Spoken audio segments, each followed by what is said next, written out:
traded up today. The Dow is up 144 points. NASDAQ is up 200 points. And the S&P is up 39 points. Well, game series will kick off tomorrow between the Los Angeles Dodgers and Toronto Blue Jays, and fans wanting to catch the game will need to pay a pretty hefty price for a seat. The cheap seats are around $800 on the resale market, and those are for the games at Dodger Stadium. Games are for Game 1. Tickets tomorrow in Toronto start at $1,300, and some people are paying up to $14 grand for a ticket. Thankfully, though, you can catch the games for free right here on Fox 13 at 8 o'clock tomorrow. Probably a better way to save your money. And speaking of spending money, holiday spending is set to hit some record highs this year. The National Retail Federation says shoppers plan to spend an average of $900 each. Over $600 will go towards gift, while nearly $300 will cover food, decorations, and other holiday items. This marks the second highest spending level in the survey's history. Now, more than half of consumers, 55%, are expected to shop online. Well, a beer by Sam Adams is testing the limits and breaking the law in some states. Its latest edition of its barrel-aged beer, Utopia's 2025, comes with an alcohol volume of 30%. Now, an average beer has about 5% alcohol by volume. Sam Adams says the beer is illegal in 15 states, which have limits on how high the alcohol content can be.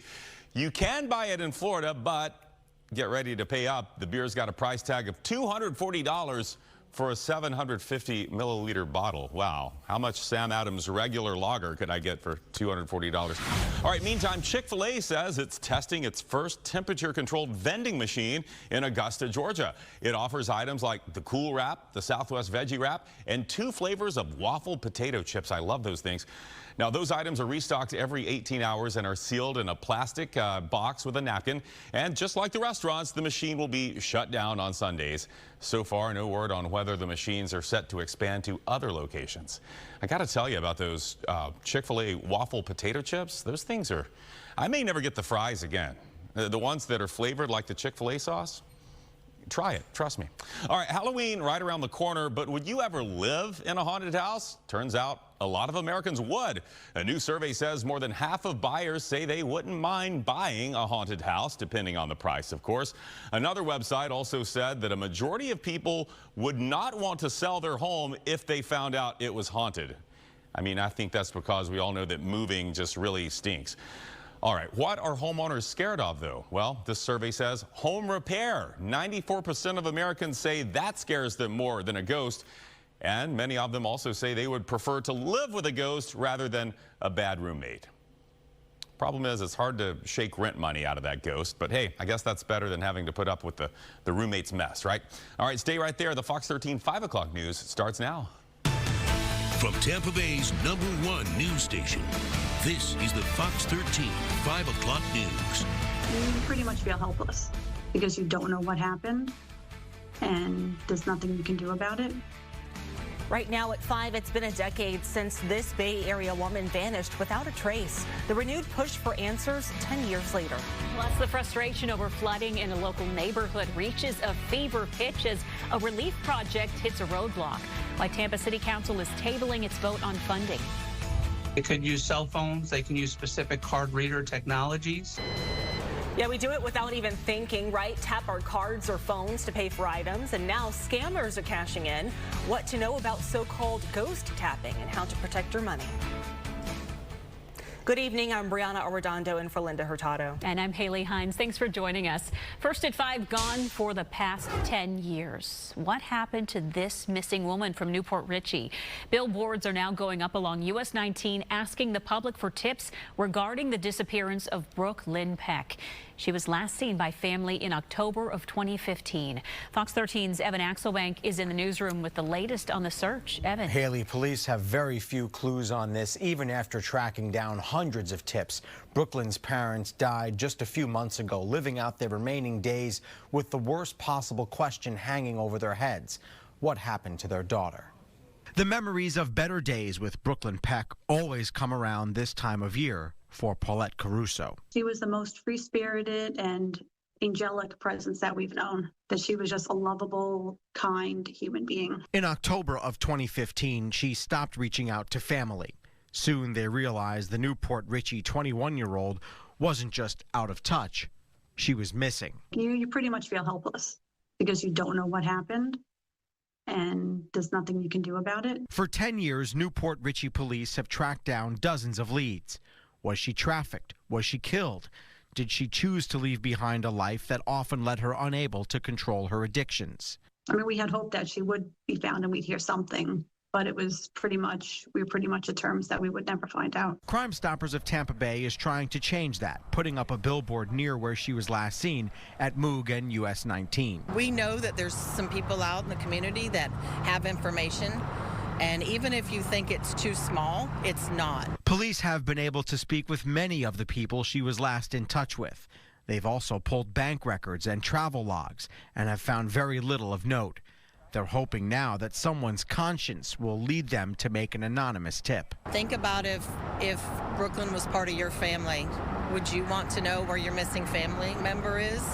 Would you be able to wait 10 years? It's even harder now for those who loved Brooklyn. She was a very happy child, and her presence, even as an adult, she was always there to help somebody.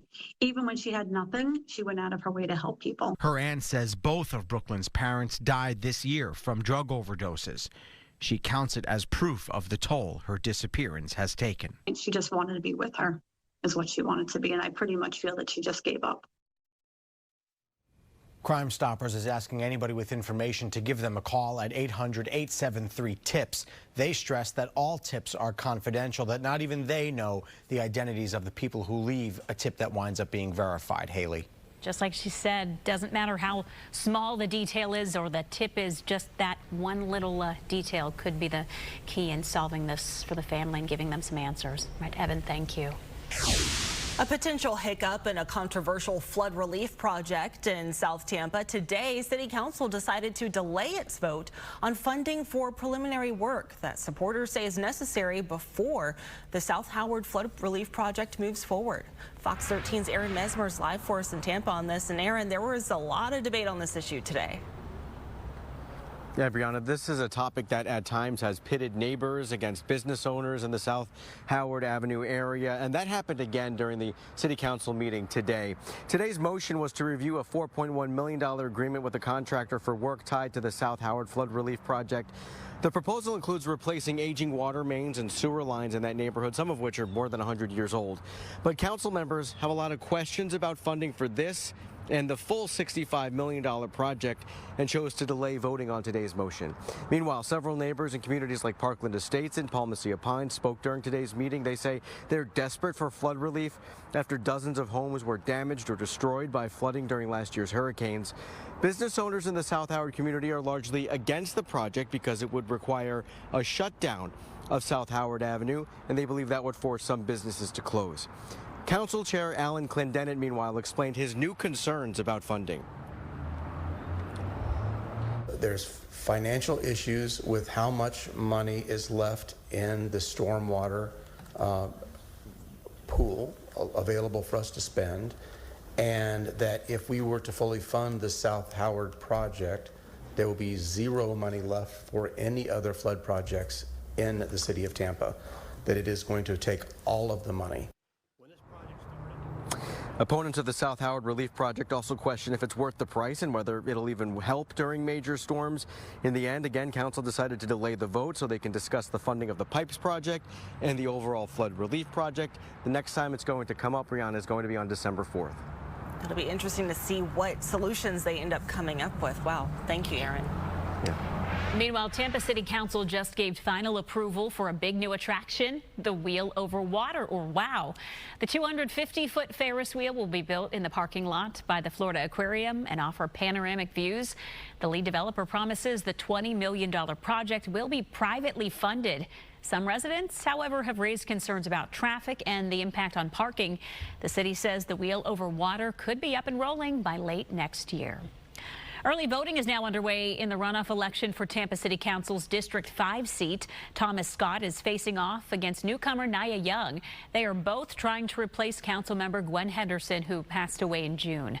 Voters can head to the following locations: the C. Blythe Andrews Junior Public Library, Fred B. Carl County Center, Robert L. Gilder Election Service Center and the West Tampa Branch Library.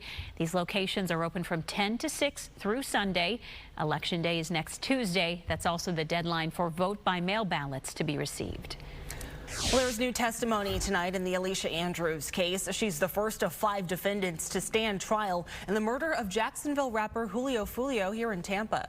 Today, jurors heard from a few officers who responded to the scene that night as prosecutors continue making their case. Andrews is accused of helping stalk and track Julio Fulio, whose real name is Charles Jones, in what authorities called an ambush shooting. He was in Tampa last year celebrating his 26th birthday when a group of shooters opened fire on his car outside of a hotel near USF. Rashad Murphy, Isaiah Chance, Sean Gathright, Davian Murphy, and Andrews are all accused of making the trip from Jacksonville to kill Jones in what investigators described as an ongoing gang war. Prosecutors say Andrews was the lookout that night, but her attorney says she thought she was just going on a trip with her boyfriend, Chance, and had no idea what was about to happen. Today, a Tampa police officer took the stand describing what happened immediately after Jones was shot. From what I recall, they ran past the front desk down one of the hallways and attempted to knock on one of the doors. From there, they made their way, when they weren't allowed entry into that room specifically. They then made their way to the elevators, got on the elevators, and then got off, I believe, on the 3rd floor. Once they got off the 3rd floor, one of the 2 males collapsed. Looked like he had been bleeding around the upper torso of his body. You're referring to a 19D? Today, jurors also heard from a witness who was staying at that hotel the night of the shooting. She recalled being awakened by the sound of gunshots. One bullet even went through her window in her room, although she was not hit. All 5 suspects are charged with first-degree murder, but Andrews is the only one not facing the death penalty. She faces life in prison instead if convicted.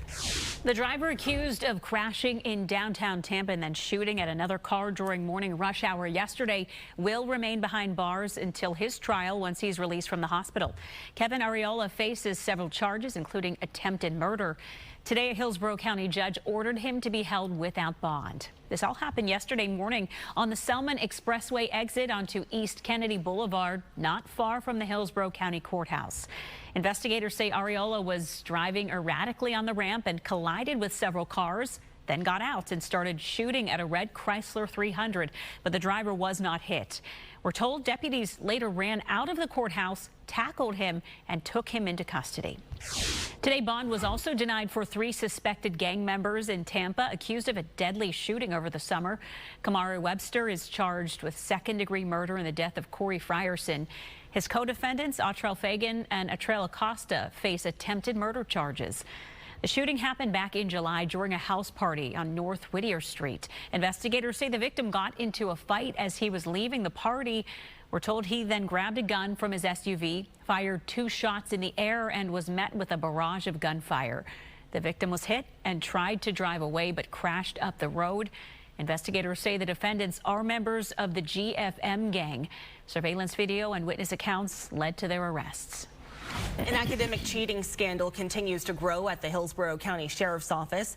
HCSO has confirmed Captains Marvin Johnson and Zulades Stearns were just fired because of it.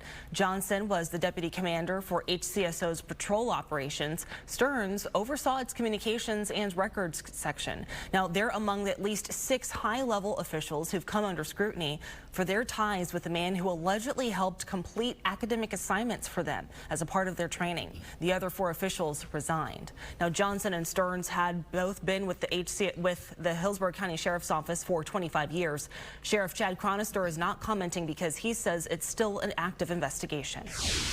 Well, still to come here at 5, the FBI exposes massive illegal gambling operations tied to the mafia. And now dozens are facing federal charges, including an NBA Hall of Famer.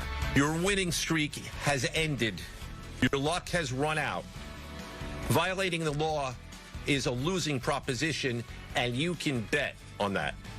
What we're learning about the investigation into sprawling sports rigging schemes ahead at 5:30. Plus, we really noticed the struggles and challenges she was having, how language delay there was, how frustrated she was at everything. Yeah, they walk on all fours, and they're providing an invaluable tool for children with autism. See how these specially trained service dogs are making a world of a difference. But first, Scammers are always going to find new ways to take advantage of consumers. Now they're stealing credit card information without even stealing wallets. It's a scam called ghost tapping. We'll explain how it works and how to protect yourself when we return.